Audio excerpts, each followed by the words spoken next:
Hi everyone. Today I'll be unboxing $1,000 worth of anime figures. Some of them are from games, but we're just gonna call them all anime figures. But yeah, let's get started. I want to start with this Altina Orion figure. It's one that I've been very excited about. It's from the JRPG series, Trails of Cold Steel, which is on PlayStation 3, Steam, PlayStation 4, and other systems as well. PSP has Trails in the Sky, PS Vita has Trails in the Sky too. And this figure is not available yet in the West. I believe a lot of Western retailers through Amazon and other platforms still have it in the pre-order stage, but I was able to get it straight from Japan, straight from the land of Nippon through the website AmiAmi. So thankfully I got it sooner than I was hoping to. And yeah, let's unbox it and see what's up. First, we have Altina's stand, which features Clom Soleus, a robot-like puppet that she uses in battle. And we have Altina herself.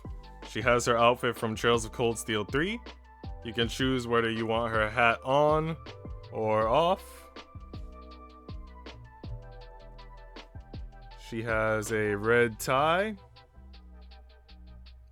white shorts, light green eyes, mostly black attire, including those, what seems to be long socks, I guess? I don't know what you would call that.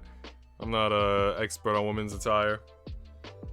And overall, it's a very cute figure. Her long silver hair, very dope. As mentioned, she is from the JRPG series called Trails of Cold Steel. It's a fun turn-based game that I find more engaging than Final Fantasy and Persona, although I love all three franchises. And if you want to learn more about Trails, I talked about the series in another video, link in the description and at the end of the video.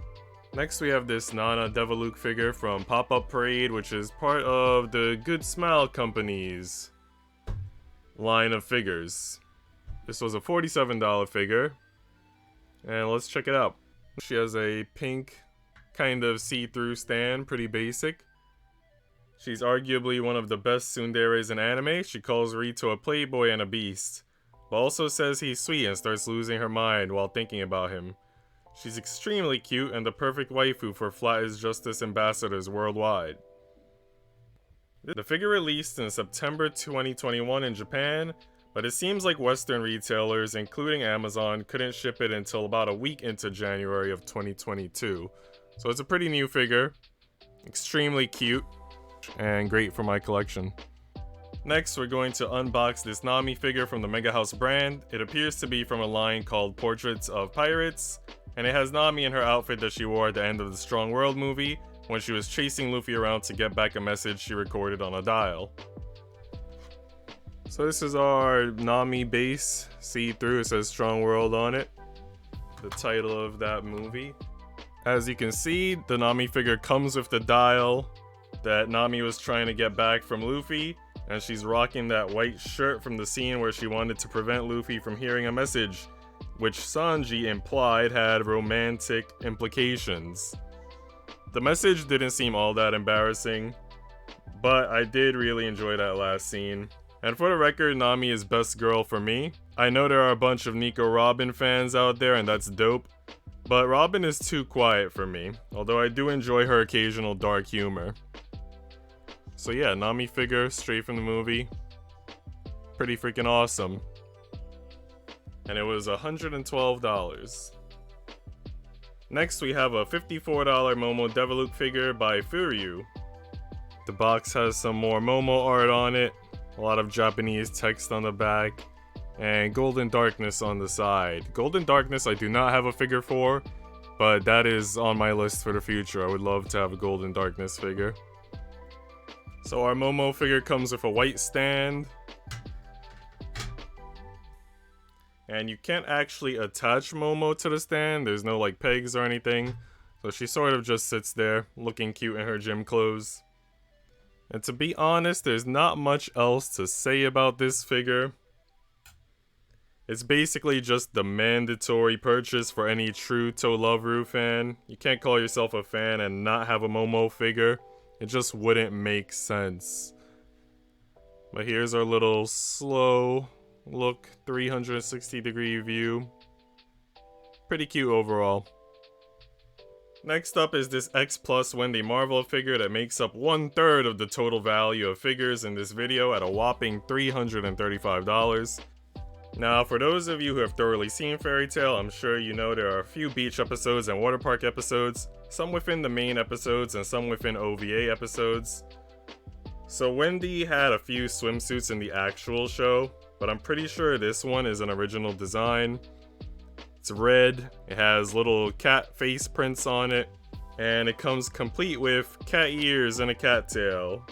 For those who might be curious, if you're looking to buy a Wendy figure, you only have 2 choices and they're both swimsuit figures, unless you go for a plushie or an Android or something like that. And the crazy thing is, Good Smile is releasing some Fairy Tail figures too, I think as part of their pop-up parade line. And they literally have everyone, including Junko Enoshima, but no Wendy. So yeah, if you want a wholesome Wendy figure, you'll probably be waiting a long time. Unless you cave and go for a swimsuit one like this one. Next is a Kanade Tachibana figure that costs $56 and is made by Furyu, the same company that made the Momo figure I showed you guys earlier. It shows a close-up of what the figure looks like on the side. Some Japanese text on the back, just like with our Momo figure. And another Kanade on the right side, left side, whatever side that is as well. The base is a plain sort of light gray or white base, and you attach this, what looks like maybe a American football type goal thing. Throw the ball through there, get some points. With a crane game attachment, you know, good old Toy Story, the claw. And yeah, her legs go into the crane. So there you go. Angel Beats admittedly is a series I have watched several times, and in my personal opinion, it's kind of hard to pick a best girl from the show because Yurippy is outgoing and has those strong leadership skills, but Kanade is the quiet, cute type. And then you also have Yui, who has that whole touching episode that probably made you cry. Nevertheless, choices were made, and I settled on a Kanade figure, complete with angel wings and a white dress. And here she is, in all her glory. Next, I'm gonna unbox all 3 of these, plus 2 more figures at once, and just briefly talk about them to move things along. These are all Star Ocean figures made by Kotobukiya. The prices range from about $32 to $60 based on the character you're buying and who or where you're buying from. And I have all of these figures except Nell Zephyr, which, ironically, is probably the one I wanted the most. So of these figures, the main character, Fate Line God, is the most expensive at $60. He's also the character that inspired a clay figure that I made around 11 years ago. As you can see, the clay figure can actually stand on his own 2 feet, so I think it came out pretty neat.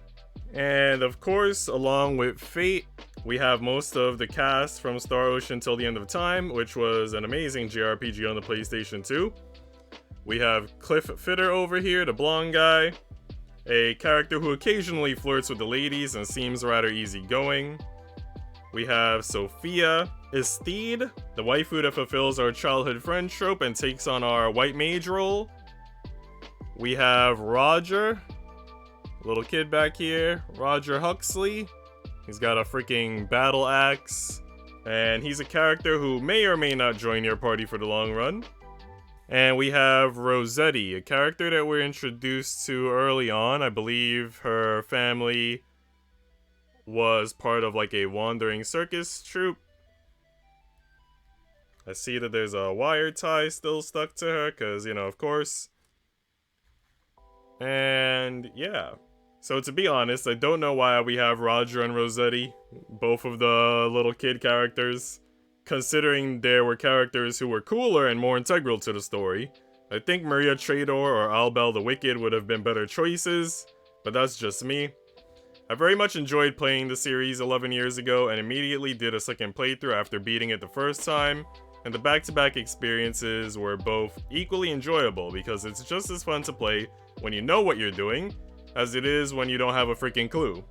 So I definitely highly recommend it for JRPG fans who don't mind an older title.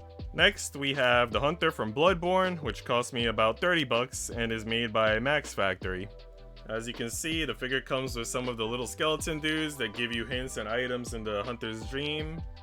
And it includes a pistol and his melee weapon, which I'm gonna have to attach to him. So yeah, this is what the Bloodborne guy looks like. His face is mostly covered by his mask, you know, gotta beware those pandemic conditions. He has movable joints so that you can change his pose. His long coat. There's a hole in the back, which you're supposed to put this in his back to get him to stand. It's very difficult to do, I must say, which is why I haven't done it and why I probably won't be doing it. But yeah, overall it's a pretty cool figure if you can get it to actually stand, which is not impossible, but just too difficult for me to care to do right now. So let's move on. Last up, we have this Luffy figure. It was 15 bucks. It's by Bandai. Shows him again on the side here with some sort of white shirt with a red star on it. On the back, we can see this appears to be part of a 4-figure set that also includes Zoro, Nami, and God Usopp, and some Japanese characters on the side. Let's unbox it, see what it looks like. Like most figures, we have a clear stand. The figure also includes a little hook for his leg to prevent him from falling backwards. And here he is, standing tall, hands at his side. His shirt says Crimin. It's a little hard to see. Crimin. Black shorts. The infamous straw hat on his back, as always. Sandals on his feet. That's part of his police, as he said in Drum Kingdom. And yeah, he looks happy as ever, ready for adventure. So yeah, hopefully you guys enjoyed the video. Please remember to leave a comment, let me know which figure you liked best, or let me know which figures you may be hoping to buy in the future. Leave a like if you enjoyed the video and want to see more unboxings in the future, and subscribe for more anime, manga, gaming, and figure collecting content. Thanks for watching and see ya.